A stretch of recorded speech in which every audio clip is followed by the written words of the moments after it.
రాజ్యాంగం పట్ల విశ్వాసం అంటే దానిలోని అన్ని విషయాలను పూర్తిగా నమ్మి ఆచరించేందుకు సిద్ధపడటమేనని మాజీ ఉపరాష్ట్రపతి వెంకయ్యనాయుడు స్పష్టం చేశారు. అవసరాలకు అనుగుణంగా సవరించుకునే వెసులుబాటు హక్కును రాజ్యాంగ నిర్మాతలే భావితరాలకు కల్పించారని తెలిపారు. రాజ్యాంగం ప్రసాదించిన హక్కులనే కాక అందులో పేర్కొన్న విధులను గుర్తించి యువత ఆచరించాలని సూచించారు. రాజ్యాంగం పట్ల విశ్వాసం ఉంటే దానిలోని అన్ని విషయాలను పూర్తిగా నమ్మి ఆచరించేందుకు సిద్ధపడటమేనని మాజీ ఉపరాష్ట్రపతి వెంకయ్యనాయుడు స్పష్టం చేశారు.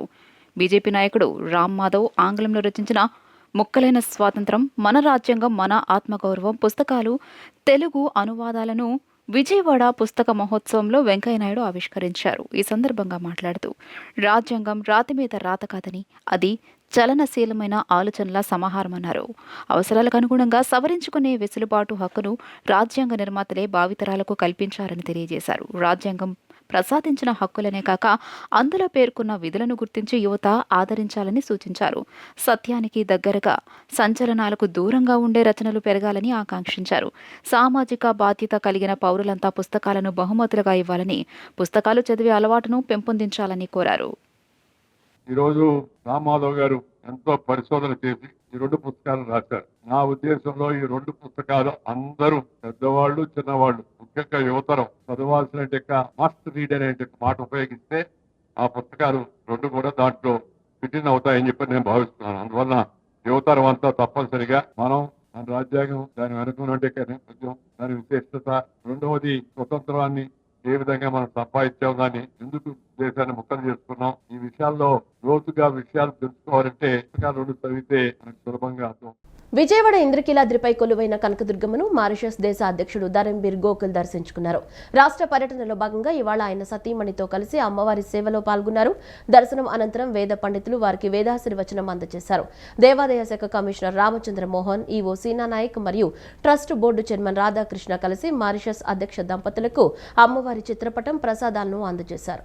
విజయవాడ ఇంద్రకీలాద్రిపై కొలువైన కనకదుర్గ అమ్మవారిని మారిషస్ దేశ అధ్యక్షుడు ధరంబీర్ గోకుల్ దర్శించుకున్నారు. ఆలయానికి చేరుకున్న ఆయనకు ఆంధ్రప్రదేశ్ దేవాదాయ శాఖ కమిషనర్ రామచంద్ర మోహన్, దేవస్థానం trust board chairman Borra Radhakrishna, కార్యనిర్వహణాధికారి సీనా నాయక్, జిల్లా కలెక్టర్ లక్ష్మీషా మరియు నగర పోలీస్ కమిషనర్ రాజశేఖర్ బాబు ఘన స్వాగతం పలికారు. ఆలయ అర్చకులు, వేద పండితులు విదేశీ అతిథికి పూర్ణ కుంభంతో స్వాగతం పలికి అమ్మవారి సన్నిధికి తీసుకెళ్లారు.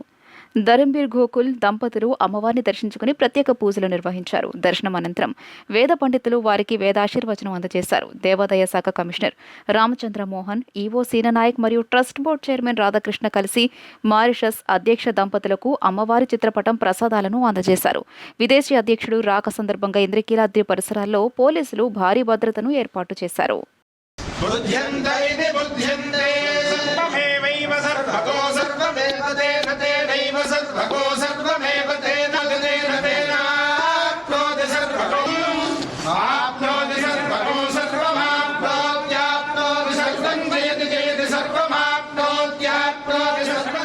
అబద్దాలకు, అభూత కల్పనలకు ప్యాంటు చొక్కా వేస్తే అది జగన్మోహన్ రెడ్డి అని జలవనరుల శాఖ మంత్రి నిమ్మల రామానాయుడు ఎద్దేవా చేశారు. ఆంధ్ర రాష్ట్ర చరిత్రలో రాయలసీమకు ఏ ముఖ్యమంత్రి చేయని ద్రోహం జగన్ చేశారని ఆరోపించారు. జగన్ తన 5 ఏళ్ల పాలనలో రాయలసీమ నీటిపారుదల ప్రాజెక్టుల కోసం కేవలం 2,000 కోట్లు కేటాయించారని, కానీ కూటమి ప్రభుత్వం అధికారంలోకి వచ్చిన 7.5 కాలంలోనే సీమ ప్రాజెక్టుల కోసం 8,000 కోట్లు ఖర్చు చేసినట్లు గణాంకాలను వివరించారు. తెలంగాణ సీఎం రేవంత్ రెడ్డి రాయలసీమ ఎత్తిపోతలపై చేసిన వ్యాఖ్యలు ఏపీలో పొలిటికల్ హీట్ పెంచాయి. రేవంత్ వ్యాఖ్యలు నిజం లేదని ఏపీ ప్రభుత్వం ఇదివరకే పేర్కొంది.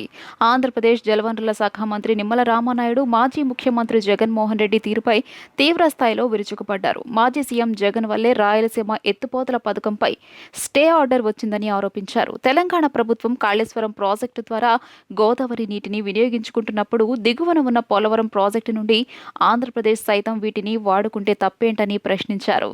రాష్ట్ర చరిత్రలో రాయలసీమ ప్రాంతానికి ఏ ముఖ్యమంత్రి చేయని రీతిలో జగన్ ద్రోహం చేశారని మంత్రి రామానాయుడు ఆరోపించారు. రాయలసీమ ఎత్తిపోతల పథకానికి 2020 మే 5వ తేదీన జగన్ సర్కార్ ఆమోదముద్ర వేసింది. కేవలం 15 రోజుల వ్యవధిలోనే ఎన్జీటీ నుండి స్టే ఆర్డర్ వచ్చేలా వ్యవహరించిందని ఆరోపించారు. జగన్ తన 5 ఏళ్ల పాలనలో రాయలసీమ నీటిపారుదల ప్రాజెక్టుల కోసం కేవలం 2,000 కోట్ల రూపాయలు కేటాయించారని, కానీ కూటమి ప్రభుత్వం అధికారంలోకి వచ్చిన ఏడాదిన్నర కాలంలోనే సీమ ప్రాజెక్టుల కోసం 8,000 కోట్ల రూపాయలు ఖర్చు చేసినట్లు గణాంకాలను వివరించారు. 5 ఏళ్ల హయాంలో వైఎస్ఆర్సీపీ ప్రభుత్వం పూర్తి చేయలేకపోయిన హంద్రీనీవా ప్రాజెక్టును తమ ప్రభుత్వం కేవలం 1 ఏడాదిలోనే పూర్తి చేసి చూపించిందని మంత్రి నిమ్మల రామానాయుడు ప్రకటించారు. రాయలసీమ మీద నిజంగా ప్రేమ ఉంటే గత 5 ఏళ్లలో హంద్రీనీవా కోసం కనీసం 1 రూపాయి ఖర్చు ఎందుకు చేయలేదు, 1 తట్టమట్టి కూడా ఎందుకు తీయలేదు అని జగన్ను మంత్రి నిమ్మల ప్రశ్నించారు. శ్రీకృష్ణదేవరాయల పాలన తర్వాత మళ్లీ చంద్రబాబు హయాంలోనే రాయలసీమ చెరువులు జలకళతో కళకళలాడుతున్నాయని అన్నారు. ఎత్తిపోతల రాయలసీమ లిఫ్ట్ సంబంధించినటువంటి అంశం మీద అటు తెలంగాణ ప్రయోజనాల కంటే కూడా తెలంగాణలో రాజకీయ ప్రయోజనాలే అక్కడ నేతలు ఆశించి మాట్లాడితే వాటిని మన రాష్ట్రంలో చొప్పించి ఇక్కడ రాజకీయ లబ్ధి పొందాలనేటువంటి ఆలోచనతో వైఎస్ఆర్సీపీ పార్టీ జగన్మోహన్ రెడ్డి మరి ఈరోజు ఈ యొక్క రాష్ట్రంలో చాలా సిగ్గుచేటైనటువంటి విషయం. ఎందుకంటే చాలా క్లియర్గా ఈ యొక్క రాయలసీమ ఎత్తిపోతలకు సంబంధించి 2020 మే 5వ తేదీన ఆ రోజు దానికి అడ్మినిస్ట్రేషన్ శాంక్షన్ ఇచ్చి అదే మే నెల 20వ తేదీన అంటే 15 రోజులు తిరగకుండానే నేషనల్ గ్రీన్ ట్రిబ్యునల్ NGTతో స్టేటర్ తెచ్చుకుంది కూడా జగన్మోహన్ రెడ్డి ముఖ్యమంత్రిగా ఉండగానే. అంటే అడ్మినిస్ట్రేషన్ శాంక్షన్ ఒక చేత్తో 5వ తారీఖున ఇచ్చి ఇంకొక చేత్తో 20వ తారీఖునే మరి స్టేటర్ తెచ్చుకున్నటువంటి మీరు ఈరోజు మళ్ళీ చంద్రబాబు నాయుడు గారి గురించి మాట్లాడేటువంటి అర్హత, రాయలసీమ గురించి మాట్లాడేటువంటి నైతిక అర్హత జగన్మోహన్ రెడ్డి గారికి ఎక్కడుందని నేను ప్రశ్నిస్తూ ఉన్నా. ఈరోజు చాలా క్లియర్గా రాయలసీమ మీద నిజంగా మీకు ప్రేమ ఉంటే ఆ రోజు 1924 5 సంవత్సరాల అధికారంలో ఉన్నారు. రాయలసీమ బిడ్డ అంటారు. మరి రాయలసీమకు 5 సంవత్సరాల్లో మీరు ఖర్చు పెట్టింది ఎంత అని చూస్తే ఇరిగేషన్కి 2,000 కోట్ల రూపాయలు. విజయవాడ తూర్పు నియోజకవర్గ పరిధిలోని 6వ డివిజన్లో ఎమ్మెల్యే గద్దె రామ్మోహన్ పర్యటించారు. విశాలాంధ్ర రోడ్డులోని బ్రహ్మానందరెడ్డి కాంప్లెక్స్ అభివృద్ధిపై అధికారులతో సమీక్ష నిర్వహించారు. స్థానికులకు అందుబాటులో ఒక ఫంక్షన్ హాల్ నిర్మించడమే తన లక్ష్యమని ఈ సందర్భంగా ఆయన స్పష్టం చేశారు. విజయవాడ 6వ డివిజన్ విశాలాంధ్ర రోడ్డులోని బ్రహ్మానందరెడ్డి కాంప్లెక్స్ ప్రాంతంలో ఎమ్మెల్యే గద్దె రామ్మోహన్ పర్యటించారు. ఈ సందర్భంగా ఆయన మాట్లాడుతూ ఈ పరిసర ప్రాంతాల్లో మరియు కొండ ప్రాంతాల్లో నివసించే ప్రజలు తమ ఇంట్లోని శుభకార్యాలు చేసుకోవడానికి సరైన స్థలం లేక ఇబ్బందులు పడుతున్నారని, భారీగా డబ్బు ఖర్చు చేసి దూర ప్రాంతాలకు వెళ్లాల్సి వస్తుందని పేర్కొన్నారు. స్థానికుల విన్నపం మేరకు ప్రస్తుతం ఉన్న బ్రహ్మానందరెడ్డి కాంప్లెక్స్ పైన మరో అంతస్తు నిర్మించి సుమారు 700 నుండి 1000 మందికి సరిపోయేలా ఫంక్షన్ హాల్ ఏర్పాటు చేయాలని యోచిస్తున్నట్టు తెలిపారు. భవనం అదనపు అంతస్తు బరువును తట్టుకోగలదా అనే అంశంపై సాంకేతిక నిపుణులతో పరీక్షలు నిర్వహించాలని అధికారులను ఆదేశించారు. ఇంజనీర్ల నివేదిక ఆధారంగా నిధులు సమీకరించి త్వరలోనే నిర్మాణ పనులు ప్రారంభిస్తామని ఎమ్మెల్యే హామీ ఇచ్చారు.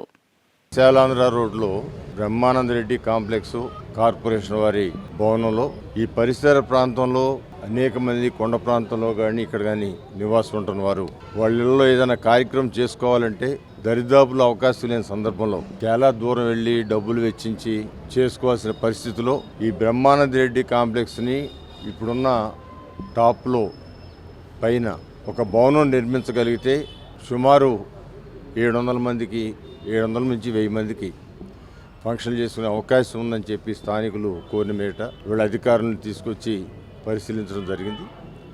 అధికారులు కూడా వాళ్ళకి రికగ్నైజ్డ్ ఇంజనీర్స్ ఉంటారు. ఇప్పుడున్న కన్స్ట్రక్షను పైన కట్టే బరువుని భరించే స్థితిలో ఉందా లేదని చెప్పడానికి ప్రత్యేకమైన ఇంజనీర్లు ఉంటారు. వాళ్ళ సలహా తీసుకోవాల్సిన అవసరం ఉంది.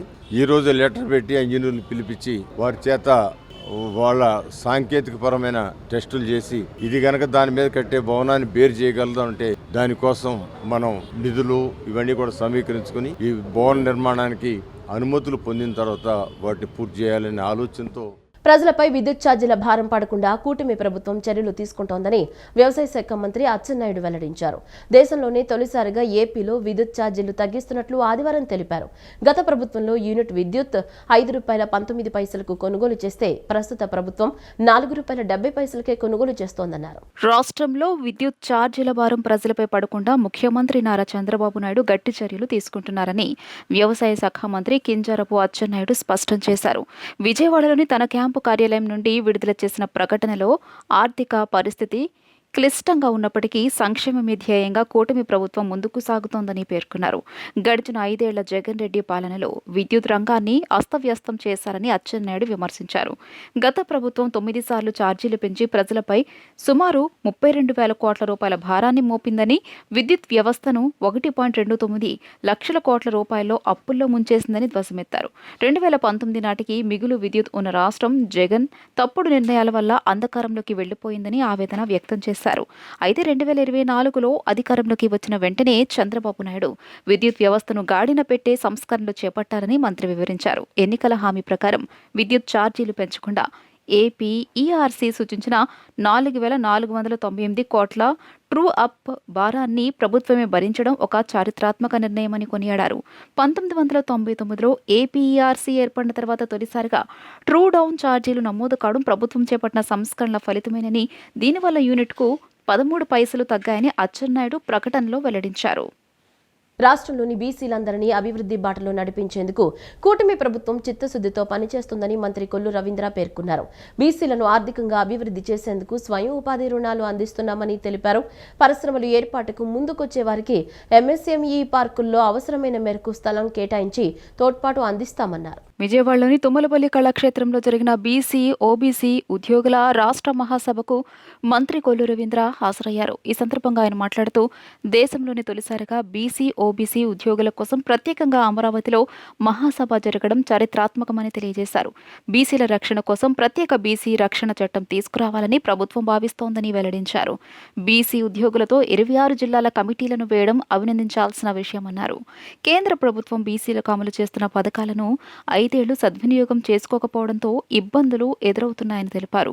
ప్రస్తుతం ఆ పథకాలపై రాష్ట్ర ప్రభుత్వం చిత్తశుద్ధితో పనిచేస్తోందని పేర్కొన్నారు. ఇప్పటికైనా రాష్ట్రంలో ఉన్న 7 లక్షల మంది బీసీ ఉద్యోగులు ఒక్క మాట ఒకే బాట అనేలా నడవాలని, అప్పుడే మన వర్గాల అభివృద్ధి సాధ్యమవుతుందని మంత్రి కొల్లు రవీంద్ర పేర్కొన్నారు. ఇవాళ ఈ వేదిక ద్వారా ఒక చక్కటి సందేశాన్ని ఈ దేశానికి అందించినటువంటి ఘనత మీ అందరికీ దక్కుద్దని సందర్భంగా తెలియజేస్తూ, మన బలహీన వర్గాల తరపున వర్క్ చేస్తూ మరి గౌరవనీయులు పెద్దలు సత్యనారాయణ గారు కూడా ఇక్కడ రావడం జరిగింది. వారిని కూడా మనస్ఫూర్తిగా ఒకసారి గట్టిగా మనం అందరూ కూడా అభినందనలు తెలియజేద్దాం. చాలా సంతోషం, ఎందుకంటే 26 జిల్లాలకి కమిటీలను ఏర్పాటు చేసుకోవడం, ఆ కమిటీలన్నీ కలిసి ఈరోజు ఇక్కడ ఈ వేదిక ద్వారా మీరు ఇక్కడ సమావేశం పెట్టుకోవడం నిజంగా, ఎందుకంటే చాలా సమస్యలు ఉన్నాయి. ఎక్కడ చూసినా గ్రౌండ్ లెవెల్ నుంచి టాప్ లెవెల్ వరకు చూసుకున్న రిజర్వేషన్ల అమలు దగ్గర నుంచి ఉద్యోగ నియామకాల వరకు కూడా చాలా ఇబ్బందులు ఉన్నాయి. అవన్నీ కూడా ఈ రాష్ట్రంలో ఒక రకంగా చెప్పాలంటే బలహీన వర్గాల కంటే ఒక గుర్తింపు వచ్చింది అన్న నందమూరి తారక రామారావు గారు తెలుగుదేశం పార్టీ స్థాపించిన తర్వాత అని చెప్పి నాకైతే పూర్తి నమ్మకం, విశ్వాసం ఉంది. ఎందుకంటే ఆ రోజు స్థానిక సంస్థల్లో రిజర్వేషన్లు కల్పించిన, బడుగు బలహీన వర్గాల కోసం సంక్షేమ కార్యక్రమాలు శ్రీకారం చుట్టిన ఆనాడు నందమూరి తారక రామారావు గారు చేశారు. ఎందుకంటే నేను కూడా గౌరవ ముఖ్యమంత్రి చంద్రబాబు నాయుడు గారు గుర్తింపిచ్చి ఆ రోజున మావయ్య గారు నడుగుతున్న నరసింహారావు గారు 99-2004లో ఆయన బీసీ వెల్ఫేర్ మినిస్టర్గా వర్క్ చేశారు.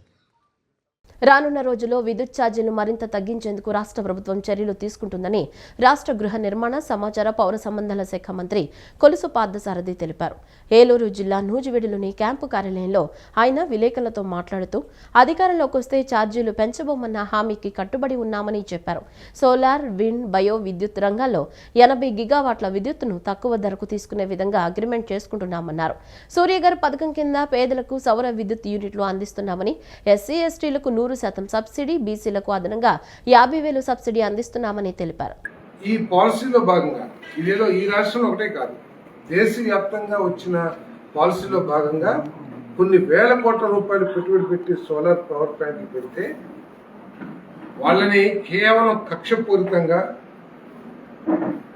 చంద్రబాబు నాయుడు గారి ప్రభుత్వంలో ఇవన్నీ స్థాపించారు కాబట్టి వీటిని మూసేయాలి అనే ఉద్దేశంతో తక్కువ ధరకు వచ్చే సౌర విద్యుత్ను కూడా కాలదనేసి ఎక్కువ ధరకి ఓపెన్ మార్కెట్ నుంచి కరెంట్ కొని ప్రజలకి సరఫరా చేసిన విషయం ఒకసారి జ్ఞాపకం చేసుకుంటే, అటువంటి ప్రభుత్వం, అటువంటి పరిపాలన ఎక్కువ కాలం కనుక ఈ రాష్ట్రంలో ఉంటే ఈ రాష్ట్ర పరిస్థితి ఏమైపోతుందో ఒకసారి ప్రజలందరూ కూడా ఆలోచించాలని చెప్పేసి మనం చేస్తాం. తక్కువ ధరకు వచ్చే సౌర విద్యుత్తుని కాలదని ఎక్కువ ధరకి ₹5.19, ₹5.50 ధరకి ఓపెన్ మార్కెట్ నుంచి కొనే పరిస్థితి ఆ రోజు ఉంది. కేవలం 2.45 అనుకుంటా సబ్జెక్టు కరెక్షన్, ₹2.49కి సౌర విద్యుత్ లభిస్తుంటే దాన్ని కాదని ₹5.15కు ఆ ప్రభుత్వం కొనింది. తెలుగువారి ఆత్మ గౌరవ ప్రతీక స్వర్గీయ నందమూరి తారక రామారావు దేశ రాజకీయాల్లో బడుగు బలహీన వర్గాల గొంతుకగా నిలిచారని పెనంలూరు ఎమ్మెల్యే బోడే ప్రసాద్ కొనియాడారు. సినిమాల్లో ఆయన పోషించిన పౌరాణిక పాత్రలు ప్రజల హృదయాల్లో దైవ సమానమైన స్థానాన్ని సంపాదించి పెట్టాయని పేర్కొన్నారు. పెనమలూరు నియోజకవర్గం కంకిపాడు మండలం ప్రొద్దుడూరు గ్రామంలో స్వర్గీయ నందమూరి తారక రామారావు విగ్రహావిష్కరణ కార్యక్రమం అట్టహాసంగా జరిగింది. పెనమలూరు ఎమ్మెల్యే బోడే ప్రసాద్, టీడీపీ జిల్లా అధ్యక్షుడు వీరంకి వెంకట గురుమూర్తి, యువ నాయకులు బోడే వెంకట్రామ్ చేతుల మీదుగా ఈ విగ్రహాన్ని ఆవిష్కరించారు. ఈ సందర్భంగా ఎమ్మెల్యే బోడే ప్రసాద్ మాట్లాడుతూ ఎన్టీఆర్ కేవలం ఒక నటుడు మాత్రమే కాదని వెనుకబడిన వర్గాలకు రాజకీయ గుర్తింపునిచ్చిన యుగ పురుషుడని ప్రశంసించారు. పార్టీ పెట్టిన 8 నెలల కాలంలోనే అధికారంలోకి వచ్చి చరిత్ర సృష్టించారని గుర్తు చేశారు. ఎస్సీ, బీసీ, మైనార్టీలకు రాజకీయాల్లో పెద్దపీట వేయడమే కాకుండా మహిళలకు ఆస్తి హక్కు కల్పించిన సంస్కర్త అని కొనియాడారు. సినిమాల్లో ఆయన పోషించిన పౌరాణిక పాత్రలు ప్రజల హృదయాల్లో దైవ సమానమైన స్థానాన్ని సంపాదించి పెట్టాయని పేర్కొన్నారు. టీడీపీ జిల్లా అధ్యక్షుడు వీరంకి వెంకట గురుమూర్తి మాట్లాడుతూ ఎన్టీఆర్ వేసిన పునాదుల వల్లే నేడు బీసీ సామాజిక వర్గానికి చెందిన తనకు జిల్లా అధ్యక్ష పదవి దక్కిందని భావోద్వేగంగా చెప్పారు. తెలుగుదేశం కూటమి ప్రభుత్వం ఎల్లప్పుడూ వెనుకబడిన వర్గాలకు అండగా ఉంటుందని, ఎమ్మెల్యే బోడే ప్రసాద్ నేతృత్వంలో నియోజకవర్గ అభివృద్ధికి కృషి చేస్తామని స్పష్టం చేశారు. ఈ భూమి పైన ఎంతో మంది నాయకులు, ఎంతో మంది ప్రజలు మనం జీవితకాలం అయిపోగానే చనిపోతా ఉంటాం. కానీ చనిపోయిన తర్వాత కూడా యుగాలు మారినా, తరాలు మారినా కొంతమంది వ్యక్తుల్ని మర్చిపోలేం. అలాంటి వ్యక్తుల్లో ఒక వ్యక్తి అన్న ఎన్టీ రామారావు గారు. ఎన్నో తరాలు మారినాయి. ఎన్టీ రామారావు గారిని చూడని వ్యక్తులు, చూడని పిల్లలు కూడా సినిమాల్లోనో లేకపోతే పెద్దలు చెబితేనో విని ఎన్టీ రామారావు గారి గురించి తెలుసుకుంటారు తప్పితే వాళ్ళకి తెలియదు. అయినా గాని ఈ రోజు వచ్చిన తరం కూడా పూజిస్తా ఉన్నారు అని అంటే అది ఎన్టీఆర్ గారి గొప్పతనం అని చెప్పి ఈ సందర్భంగా తెలియజేస్తా ఉన్నా. ఆయన సినిమాల్లో నటించేటప్పుడు ఎన్నో సినిమాలు, ఎన్టీ రామారావు గారి సినిమా వచ్చింది అని అంటే ఏ సినిమా హాల్లో కూడా టికెట్లు దొరికే కాదు. ఆయన కృష్ణుడు పాత్ర పోషించిన, అర్జునుడు పాత్ర పోషించిన, ఏ పాత్ర పోషించినా మరి ఆ కృష్ణుడు ఇలా ఉంటాడేమోనని మన మనసుల్లో చెరగని ముద్ర మాత్రం వేసేసుకున్నాం. ఈ సమాజంలో పేద బడుగు బలహీన వర్గాలకి మొట్టమొదటిసారిగా ఈ దేశంలోనే కూడు గుడ్డ ఇచ్చిన ఏకైక నాయకుడు భారతదేశంలో అన్న నందమూరి తారక రామారావు గారు. సినీ రంగానికి ఆయన రారాజు, రాజకీయ రంగంలో మక్కువ లేని మహారాజు. అలాంటి గొప్ప నాయకుడి యొక్క కార్యక్రమాన్ని ఈ రోజున ఈ గ్రామంలో నియోజకవర్గ శాసనసభ్యులు, మనందరి అభిమాన నాయకుడు నిత్యం కూడా ప్రతిరోజు కూడా ప్రజా సమస్యల మీద వినూతంగా ప్రజల్లోకి వెళ్లి నియోజకవర్గ అభివృద్ధి సంక్షేమే ధ్యేయంగా పేద బడుగు బలహీన వర్గాల కోసం నిరంతరం శ్రమిస్తున్నటువంటి నిత్య శ్రామికుడు తమ్ముడు బోడే ప్రసాద్ గారు ఈ రోజున ఈ కార్యక్రమాన్ని శ్రీకారం చుట్టడం నిజంగా కూడా చాలా సంతోషం. శ్రీ నందమూరి తారక రామారావు గారు చనిపోయి ఈ జనవరి 18కి సుమారు 30 సంవత్సరాలు. మరి ఎన్నో సంవత్సరాల కళ మరి మన పొద్దుటూరు గ్రామంలో ఈ విగ్రహం ఏర్పాటు చేసుకోవాలనేది ఎన్నో సంవత్సరాల కళ మీ అందరికీ తెలిసిందే. మరి ఈ కళను మన కళ్ళ ప్రత్యక్షంగా నిలబడుతుందంటే కారణం ఈ దీనికోసం కష్టపడిన ప్రతి ఒక్క కార్యకర్తకి, అలానే మరి గ్రామ కమిటీకి, మరి మన తమ్ముళ్ళు 2-3 రోజుల నుంచి నిద్ర కూడా పోయినుండరు. అంత ఘనంగా మరి ఏర్పాట్లు చేసినందుకు ప్రతి ఒక్కరికి ధన్యవాదాలు. ఇంద్రకీలాద్రిపై నటరాజస్వామి శివకామ సుందరి ఉపాలయంలో 3 రోజుల పాటు జరిగిన ఆరుద్రోత్సవాలు ముగిశాయి. సాయంత్రం స్వామివారి నగరోత్సవం వైభవంగా జరిగింది. చైర్మన్ బొర్రా రాధాకృష్ణ, ఈవో సీనా నాయక్ కొబ్బరికాయలు కొట్టి రథోత్సవాన్ని ప్రారంభించారు. ఊరేగింపు మహామండపం నుంచి ప్రారంభమై రథం సెంటర్ వినాయకుని గుడి వరకు వెళ్లి అక్కడి నుంచి తిరిగి టోల్ గేట్ వద్దకు చేరుకుంది. ఈ సందర్భంగా మహిళలు చేసిన కోలాటం అందరినీ ఆకట్టుకుంది. ఈ దివ్య రథోత్సవంలో వందలాది మంది భక్తులు పాల్గొని స్వామిని దర్శించుకున్నారు.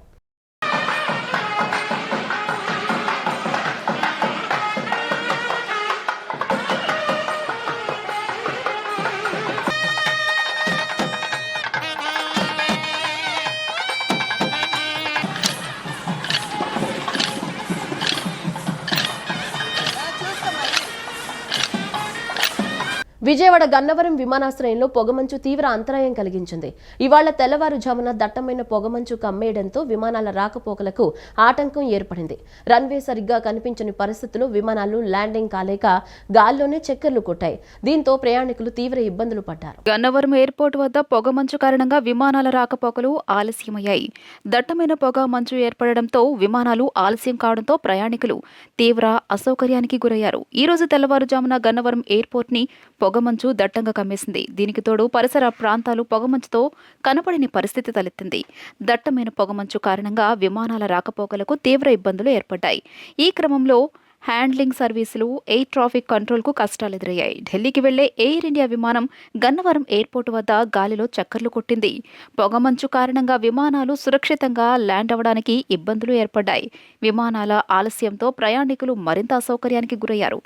ఢిల్లీకి వెళ్లే ఎయిర్ ఇండియా విమానం గన్నవరం ఎయిర్పోర్ట్ వద్ద గాలిలో చక్కర్లు కొట్టింది. పొగ మంచు కారణంగా విమానాలు సురక్షితంగా ల్యాండ్ అవ్వడానికి ఇబ్బందులు ఏర్పడ్డాయి. విమానాల ఆలస్యంతో ప్రయాణికులు మరింత అసౌకర్యానికి గురయ్యారు. ఎయిర్ ట్రాఫిక్ కంట్రోల్ అధికారులు పరిస్థితిని సమీక్షించారు. పొగమంచు కారణంగా విమానాల రాకపోకలకు కొంత ఆలస్యమవుతుందని తెలియజేశారు. పొగమంచు తొలగిపోగానే విమానాల రాకపోకలను సాఫీగా కొనసాగించడానికి వీలవుతోందని పేర్కొన్నారు. ఈ విషయాన్ని ప్రయాణికులు గమనించాలని సూచించారు.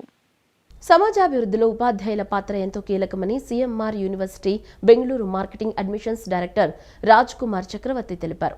ఉపాధ్యాయుల శ్రమను మాత్రమే గుర్తించడం కాదని వారు చేసే గొప్ప పనికి కూడా గౌరవ ప్రశంసలు ఇవ్వాలని ఆయన సూచించారు. విద్యారంగంలో ఉపాధ్యాయులను ప్రోత్సహించాలనే ఉద్దేశంతో సన్మాన కార్యక్రమంతో పాటు అవార్డులను అందజేసినట్లు ఆయన పేర్కొన్నారు. జీజీహెచ్ సమీపంలోని ఒక హోటల్లో సీఎంఆర్ యూనివర్సిటీ బెంగళూరు వారి ఆధ్వర్యంలో ఉపాధ్యాయ సన్మాన కార్యక్రమం జరిగింది. ప్రముఖ శ్రీ చైతన్య నారాయణ శారద భవిష్య కళాశాలల ఉపాధ్యాయులను యూనివర్సిటీ ప్రతినిధులు ఘనంగా సత్కరించారు. ఈ కార్యక్రమంను ఉద్దేశించి CMR university admissions director Raj Kumar Chakravarthi మాట్లాడుతూ సమాజంలో గొప్ప మార్పులు తీసుకురావడంలో ఉపాధ్యాయుల ముఖ్య పాత్ర వహిస్తారని చెప్పారు.